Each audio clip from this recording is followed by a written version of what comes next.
काही लोक पाश्चात्य संस्कृती अपनावत 31च्या दिवशी पार्टीमध्ये दारूच्या नशेत धुंद होत नवीन वर्षाचे स्वागत करतात, तर काही लोक नवीन वर्षाचे स्वागत चांगले विचार आणि शिक्षणावर भर देत करत आहेत।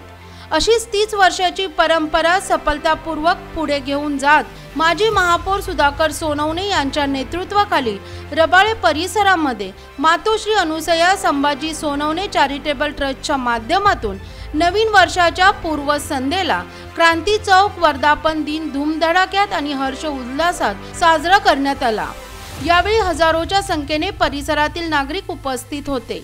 त्यांच्या समवेत माजी नगरसेविका रंजना सोनवणे, माजी नगरसेविका doctor Gautami Sable, Rabale MIDC police ठाण्याचे वरिष्ठ पोलीस निरीक्षक संजय वाघमारे आणि पदाधिकारी मोठ्या संख्येने उपस्थित राहिले होते।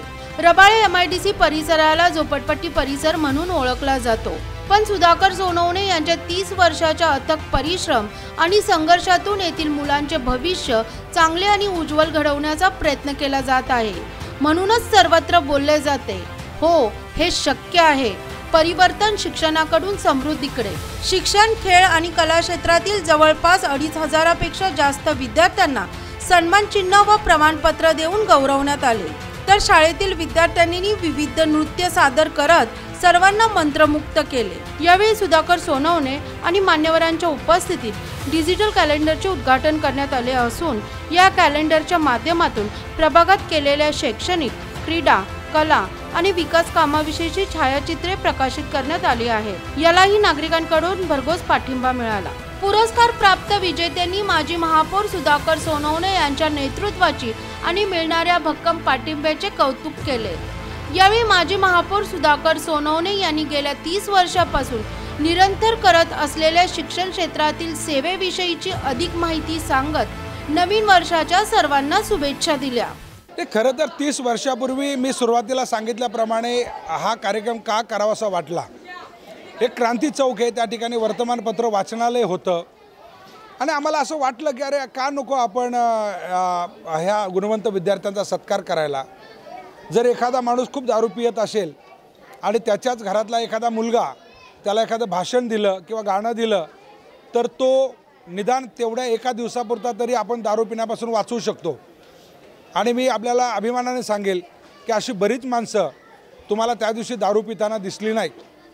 काही लोकांनी तर दारू सोडली आणि दारू असं नाही की 1 वर्ष सोडली आम्ही त्यांचा सत्कार केला, सलग 2 वर्ष ज्यांनी दारू सोडली त्यांचाही आम्ही सत्कार केला। ह्या कार्यक्रमाचा एक फायदा नाही आहे, कित्येक फायदे आहेत। मुलांना प्रेरणा मिळतेच, परंतु या ठिकाणी हे जे कुटुंब आहेत ज्या आशाळभूत नजरेने या ठिकाणी राज्यकर्त्यांकडे किंवा समाज सुधारकांकडे पाहतात, त्यांना सगळ्यांना एक संदेश आहे की आपण या देशाच्या स्वातंत्र्याला खूप वर्ष झालेले नाही आहेत। या देशाची परंपरा हजारो वर्षाची आहे, परंतु स्वातंत्र्याची आणि लोकशाहीची परंपरा फक्त 78 वर्षाची आहे। आणि ह्या 78 वर्षामध्ये आम्ही आमच्या लोकशाहीला खिळखिळीत होताना पाहतोय। ही खिळखिळीत का होते?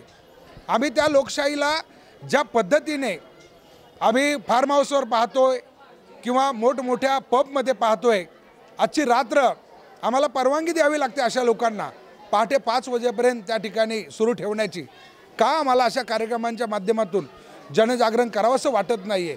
ते केलं पाहिजे, कारण येणारा जो समाज आहे तो कुठल्या प्रवृत्तीचा असेल ते घडवण्याचं दर्शवण्याचं काम सरकारचं असतं आणि सरकारने ह्या कार्यक्रमाची दखल घ्यावी असं आमचं मत आहे. 30 वर्ष छोटा स्पॅन नाही, हा खूप मोठा स्पॅन आहे आणि 30 वर्ष एखादा वेडा माणूसच हे सगळं करू शकतो आहे. आणि वेड लागलेली माणसं माझ्या अवतीभोवती आहेत.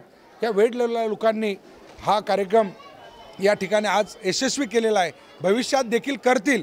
सुधाकर सोनवणे असेल नसेल, परंतु हा कार्यक्रम अविरतपणे पुढे सुरू राहील एवढी मला खात्री आहे.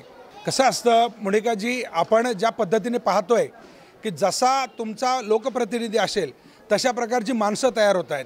म्हणजे जसं म्हणतात ना, जसा आहार असेल तशी प्रवृत्ती होते.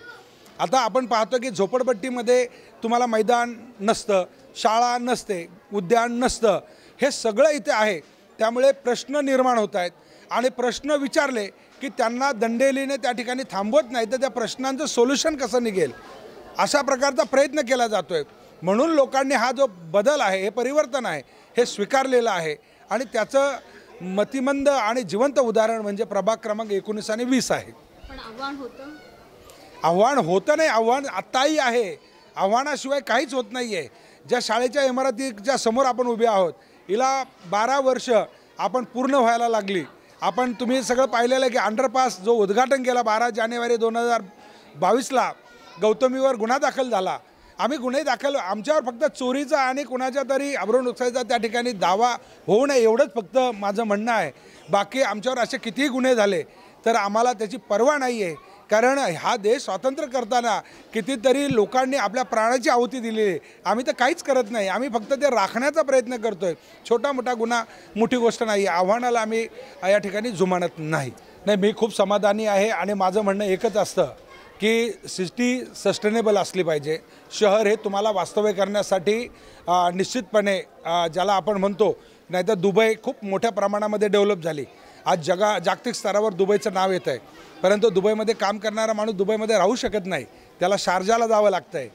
ही परंपरा आज आम्ही मुंबईमध्ये राहतो आहे. मग सांगतो मुंबई डेव्हलप होते, नवी मुंबई डेव्हलप होते. कष्टकरी जातो आहे कुठे? बदलापूरला, अंबरनाथला, कर्जतला, कसाऱ्याला. त्याला इथे राहता आलं पाहिजे, त्याला ते परवडलं पाहिजे, त्या ठिकाणी सुखसुविधा मिळाल्या पाहिजे, त्याला शिक्षण आणि आरोग्य मिळालं पाहिजे. हे देण्याचं काम सातत्याने आपण या ठिकाणी केलं, म्हणून लोकांना या ठिकाणी चांगलं शिक्षण घेता आलं, चांगलं राहणीमान त्यांचं उंचावलेलं आहे आणि ते इथे सस्टेनेबल होऊ शकतात. आमच्यासाठी रोज नवीन वर्ष आहे, कारण कष्टकऱ्याला सकाळी भाकरीचा डबा तयार हो किंवा ना हो, ती कष्टाची गाडी त्याला पकडावीच लागते. त्यामुळे कष्टकऱ्यांसाठी नवीन काय जुनं काय आहे. काही लोकांना वाटतं अरे मी काल प्यालो होतो पण आज नवीन वर्ष आहे ना, आज पिलंच पाहिजे. त्यामुळे काय पिणे वाले को पिणे का बहाना चाहिए.